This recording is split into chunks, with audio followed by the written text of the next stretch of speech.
right, welcome back to another video here on Free Wolf Photos. Today, we're going to have some fun inside of Luminar Neo again.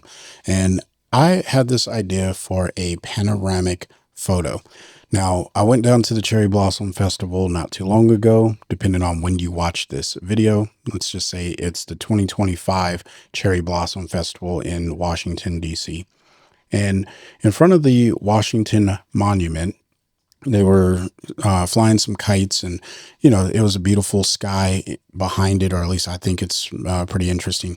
So I decided to photograph the kites that are flying as well as the top of the Washington Monument, and wanted to kind of create a panorama. So I already have the two images selected. I'm just going to click, drag, and drop them into the panorama stitching. Now I'm just going to go ahead and hit start and let Luminar Neo do its thing. And while it does, I'm going to sip some coffee, and you sip your beverage of choice.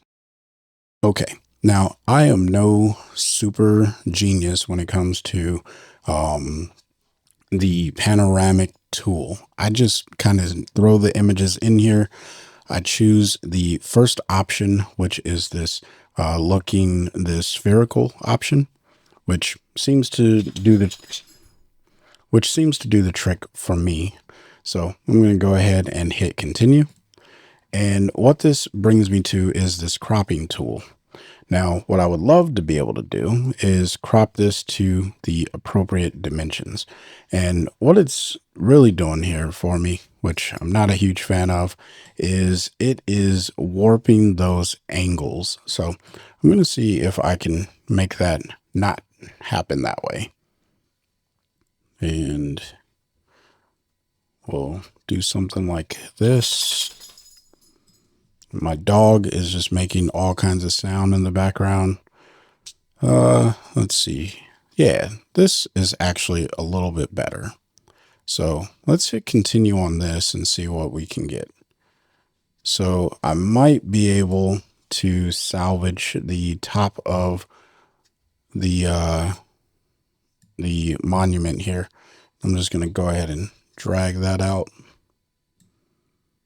and drag that out. It's going to be like at the very, very tip of the photo. So I'm going to go with that, and we'll see if we can fix something with one of the generative tools. So I'll go with the crop, and that seems to be doing all right. There is a weird duplicate kite over here, but that's okay. We're going to try and we'll work with it. All right.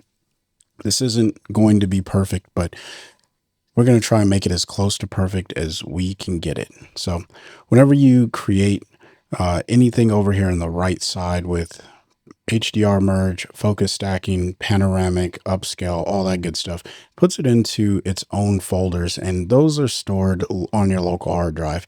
So what I need to do is drag this from that folder. I'm going to drop it into my Cherry Blossom folder. It's going to go away from my hard drive and onto my SSD.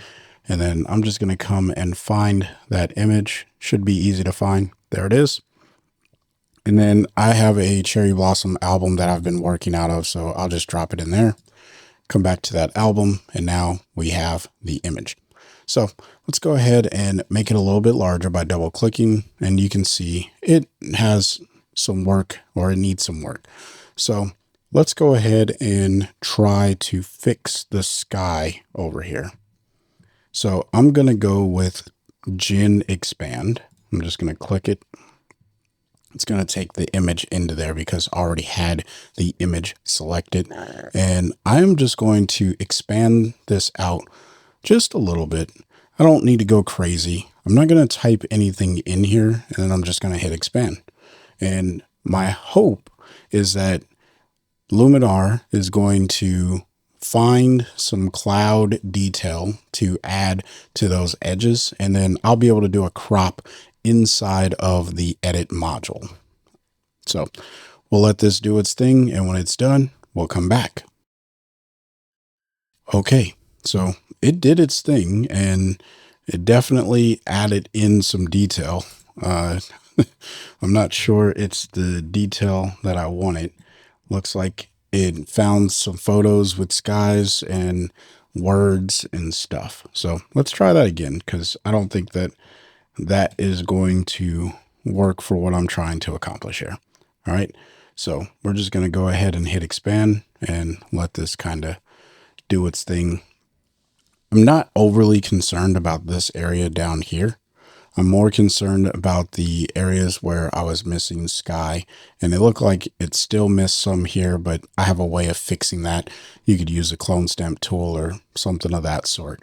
But in fact, I probably could have used a clone stamp to solve the problem in the first place. So let's try that. All right. Because we do have canvas there. It's just no pixels. So let's just jump right into edit. We're not going to use a preset this time. And I'm going to go to tools, and then clone stamp is down here at the very bottom on my machine. All right. Now I want to fix this area over here first, because I feel like that's going to be the easiest. I'm going to go ahead and sample a source. We'll go with a source right here. And then I'm going to make my brush a little bit smaller. Let's zoom in, because it's always good to do this type of work zoomed in, even though that's a little too much, because I don't want to be like right up on the edge of the canvas. So let's make another selection. We'll go right there. And then I'm just going to go ahead and paint over all of this. And that's actually looking pretty good. So that portion is taken care of. We don't have to worry about it. Now we got to take care of this top portion. Again, this should be relatively easy. So I'm just going to grab a spot that's right here. We'll say that that'll be good. I'm going to go with a little bit of a smaller brush this time. And the goal is to have half of the brush on the canvas and the other half off of the canvas, or at least that's the technique that I'm going to use for this. So I'm just going to do that all the way up until I get to a point where that doesn't work anymore. And I think that that is probably about where that stops working. So now I'm going to sample another point, and I'll make a little bit of a larger brush, so that way I can be on the canvas and off the canvas. And this just helps with the smoothing. And I think that that works, right? Look, everything that you do doesn't have to be perfect. I think that that's good enough. So I'm going to go with it. Now, the next thing that I'm going to do is these kites. They're pretty duplicative. And I don't think that there were actually two different kites. I think that's just during the stitching process, it got a little weird. In fact, I'm noticing that the monument got a little weird here. So that may need some attention with a clone stamp as well. But that'll be a problem I resolve in a different tutorial or on a different day. We're just going to have some fun today. All right. So I think I'm just going to get rid of one of these kites, and I think the one that's down here at the bottom, I'm going to get rid of it, because it looks like it's not really supposed to be in the photo. All right. It just doesn't have any real character to it, whereas this one has like wavy lines. So I'm going to go with the erase tool, and this should be easy work for Luminar to just get rid of that kite. And this is the standard erase tool. I guess I got to click erase if I want to make that go away. And it does a good job. I'm happy with that. So Command 0, let's get this all the way back out. And now it's time to really start to do the edit. I've done all the cleanup that I really cared to do. So since I'm not working with a raw file, I can't push this too hard because I didn't edit the raw files before I merged them into the panorama, which is fine in my opinion, but I do want to push the tonal values just a bit. Now, I want to bring back some of the richness in the sky. I know that for a fact. So I'm just going to pull down on the exposure just to see what that looks like, and that will look really good. So I'm going to go ahead and push up on the smart contrast, and this is actually a really phenomenal tool. I love using it. And then I'm going to go and drop an S curve, a very slight S curve. I'm not going to go like crazy with it, right? And I think something like that looks pretty good. Let's turn this off, turn it back on. And you can see it's just kind of bringing a little bit more contrast into the image, the way that I like my images to look. Now, I'm going to play with the highlights here. I don't know if I want to pull them down, or I definitely don't want to push them up. Look at that. That does not look very good. Let's go down and let's open up some of the shadow area. I think that looks about right. Let's turn it off, turn it back on. Yeah, that looks pretty good. Okay. So now what I think I need to work on is this area down here. I feel like this area just needs to be a little bit more vibrant. So we're going to close that off. And then I am going to, how do I want to address this? Let's just address it with a color filter. So I'm going to grab masking, get a linear gradient. I'm going to click right here, and I actually want to pull this down. I'm going to pull it down to about there and fade that off. Yeah, I think that'll work. Okay.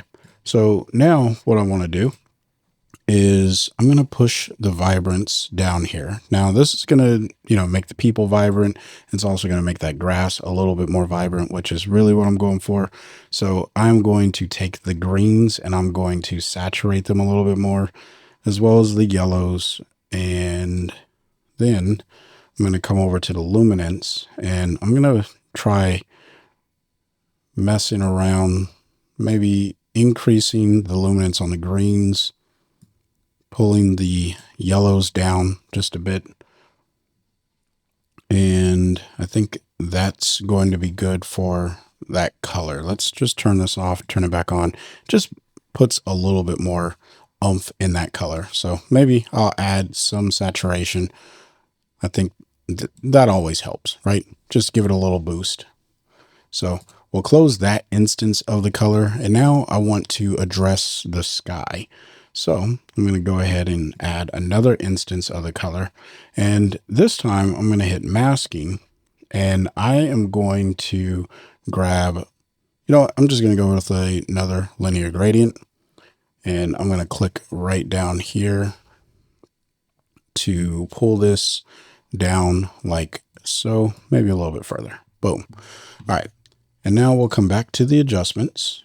And I am going to go into my saturation, and we're going to increase the blue saturation. And I really like this. This is, in my opinion, it's fun. I enjoy editing this way. You may not like it, but that's okay. All right. I have fun when I edit photos. I do serious stuff for my clients, but I like to have fun when I'm editing for just myself. And that's what this is. I'm going to darken down the sky to a little bit of a darker blue, but maybe push the cyan up a little bit. So let's go ahead and turn that off, turn it back on, and I'll vibrant the sky up. And that's also going to put a little bit of the adjustment on the Washington Monument here, but that's okay. I'm not mad at it. So I like what we're getting so far. All right. So now I've done some of the tonal changes. I've done some color changes, and we can see that here in the edits. So I have 2 instances of color. I got some develop in there. I haven't used my favorite tool, which is Enhance AI. This tool is a ton of fun. Now, I don't think I want to apply this to the sky, so I should probably remove it from everything except for the sky. And there's a few ways that I could do this.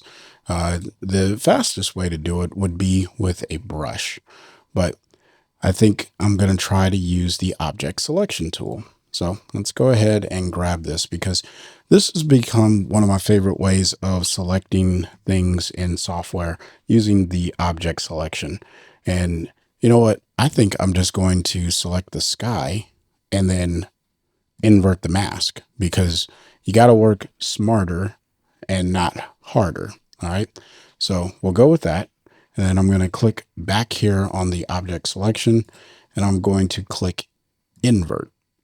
And so now when I apply this, it should only be applied to these areas right here. So when I go accent AI, if I like crank this up all the way, should only be in those areas. And I don't think I would do it like that because it starts to muddy up that area. But this looks pretty good. All right. So now I want to add another enhance AI. This time I want to work on just the sky. Now, the cool thing about this, because it's using AI, it usually does a pretty good job at picking out the sky by itself. So I'm just going to go ahead and grab the sky enhancer, and we'll do something that's relatively subtle. So we'll go like that. Turn it off, turn it on. You can hopefully see that on the YouTube compression. Okay, so let's take a look at where we started. And this is what we came into Luminar Neo with. You can see those edges that are missing pixels and information all around the upper right edge and the right top portion there on the edge. And then this is where we've come to so far. And honestly, this is where I could stop. But because I like to have fun when I edit images, I'm going to see what else we can do. I'm going to throw in a landscape, and this was nowhere near golden hour when I shot it, but I'm going to go ahead and add in a little bit of this golden hour and maybe dial it back. It's helping add like a nice glow to the overall image, and I'm not mad at that. So we're just going to go ahead and leave it. And I'm doing a lot of global adjustments because that's the way I work, unless there's something that I really need to put into a very specific location, like I've done on those other images or other aspects of the image. I know that Jim Nix uses super contrast quite a bit, so I'm going to go ahead and play around with it. I don't use this tool that much, but let's go ahead and pull the highlight contrast because I feel like there's a lot of it in this photo, and play around with the highlight balance. Oh, okay. That's kind of cool. Look at what it's doing. It's making those clouds like a little bit more bright. So I do enjoy that. I wish I had like an opacity slider so I can just fade this over the image. Then we'll pull up on mid-tone contrast, maybe just to about here. And we'll do the same thing with the sliders, maybe pull the midtones in the opposite direction. And then, of course, the shadows have to go in the opposite direction too. So we'll maybe, I don't like what it was doing to the entirety of the photo, but something like that. Let's turn this off, turn it back on. It's kind of subtle, but it does help the image pop just a little bit more. So let's go ahead and take a look at the before and now the after. And I think that this is a pretty good image. Is it the best? Absolutely not. But was it fun for me? Yes, it most definitely was fun. And now I'm noticing I want to get rid of these people right here. I feel like the people up here are okay, but these people, they just kind of stick into the foreground. So I'm not a huge fan of that. Let's go ahead and let's go to Essentials, grab the eraser tool, and let's just erase them. All right. Sorry, people, you got to go. Don't have anything personal against you, but for what I'm filling in this image, you're just not meeting that cut. So let's go ahead and get rid of them. And hopefully that just fills it in with some nice green grassy area. Nope, it didn't. Let's try it one more time. We're going to go over this area one more time like that. Hit erase. And boom, that works out really well. This could probably also use a vignette. You know, the longer I stare at an image, and this actually brings me to a good point. When you are working on your images, it is always a good idea to get up, walk away, come back, and go from there. And I do that from time to time when I'm working, especially on my professional work. But for the stuff that I'm doing for fun like this, I don't necessarily care to do that as much. All right. So we're going to pull down And I'm just going to size this maybe something like that. And then we'll pull it back out. And this is roughly in the center, but I think I want to go completely center with it. So what I'm going to do is crop it into a square, because the 4x5 that I have been falling in love with probably is not going to be, oh, it could work actually. Let's check. If I pull this over like that, this could actually work. Let's hit apply and see what it looks like. You know, this is where the experimentation comes in. So a 4x5, it could work. This is not terrible, but I think a square is going to be the better option for this particular image, just because the sky is a big part of the image, and I really do enjoy the sky in the background. And it's a little bit easier to center up the Washington Monument right there down the middle. So we'll do that, and we will just apply that. So there we are with a square crop, and I like the way that this image looks. In fact, there's a really cool thing about the vignette. All right. So vignettes, they're meant to make the edges of your image a little bit darker. But because there's the center portion, you can actually do something with the vignette tool inside of Luminar, which is inner light. And this just helps brighten up all those areas that aren't getting the vignette effect, if you will. So this is a really cool way to bring back some of that darkness that you lose in the image. And I like adding vignettes that are subtle. This one is probably a little bit more aggressive than a typical vignette that I would apply, but you know, it is what it is. I like it. I think this photo looks good. So hopefully you found some value in this video with me experimenting through using different filters inside of Luminar Neo to modify this image. If you got questions, leave it in the comment section below.